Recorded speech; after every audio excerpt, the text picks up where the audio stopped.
ആദ്യത്തെ സിനിമയാണ്. അപ്പോൾ കുറച്ച് അധികം കാലം വെയിറ്റ് ചെയ്തിട്ട് വന്ന ഒരു പരിപാടിയാണ്. ഞങ്ങളെല്ലാവരും ഭയങ്കര ഹാപ്പിയാണ്. കണ്ടവരെല്ലാം പറഞ്ഞു ധീരന്മാരുടെ പടമാണിത്. അതാ ഒരു കൂട്ടം ധീരന്മാരുണ്ട് ഇതിൽ. നിങ്ങൾക്ക് എല്ലാവർക്കും ഇഷ്ടപ്പെടുന്നതാണ് വിചാരിക്കും. ഒന്ന് കണ്ടിട്ട് നിങ്ങളുടെ എല്ലാവരും അഭിപ്രായം പറയും. എങ്ങനെ ഉണ്ടായിരുന്നു അവരുടെ കോമ്പോ? എല്ലാവരും പറഞ്ഞത് ഒരു റീയൂണിയന് വന്നൊരു ഫീലിംഗ് ആണ്. ഓ അതെ അത് കണ്ടിട്ട് തന്നെ മനസ്സിലാക്കണം. എല്ലാവരും കണ്ടു കഴിഞ്ഞാലേ കിട്ടുള്ളൂ. ഈ സീനിയേഴ്സിന്റെ കൂടെ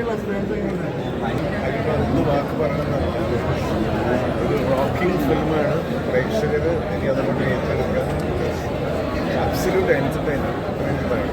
മാസ് എന്റർടൈൻമെന്റ് പറയുന്നത് അതിനൊക്കെ പുറമെ അതിന് ഭയങ്കര ഹൃദയസ്പർശമായ ഒരുപാട് വശങ്ങളുണ്ട്. Outstanding performance.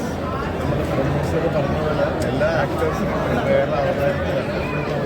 ഓരോരുത്തരെയും എടുത്തു പറയാൻ അത്രയും പേര് അതിമനോഹരമായിട്ട് ചെയ്തത് പ്രേക്ഷകർ തിയേറ്ററിൽ പോയി എൻജോയ് ചെയ്തു. കുട്ടീസ് നമ്മുടെ മനസ്സുകൊണ്ടും സന്തോഷിക്കുകയും ചെയ്യും. അതേസമയം ഒരുപാട് ഹൃദയസ്പർശമായ ചരിത്ര നിമിഷങ്ങളുണ്ട്. അതായത് ആ നിഷ്കളങ്കത, ഇന്നസെന്റ് ആ ഗ്രാമത്തിലുള്ള കഥാപാത്രങ്ങൾ വളരെ മനോഹരമായിട്ട് ദേവദത്ത്, ലക്ഷ്മി, ഗണേഷ്, ഹോൾ ടീം സുധീഷേട്ടൻ്റെ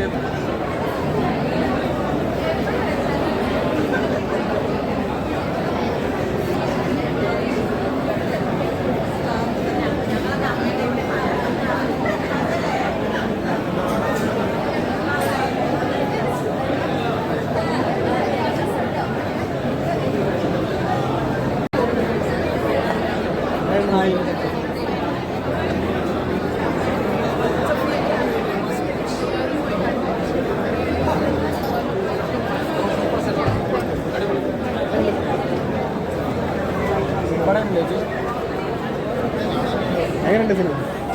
നല്ല സിനിമ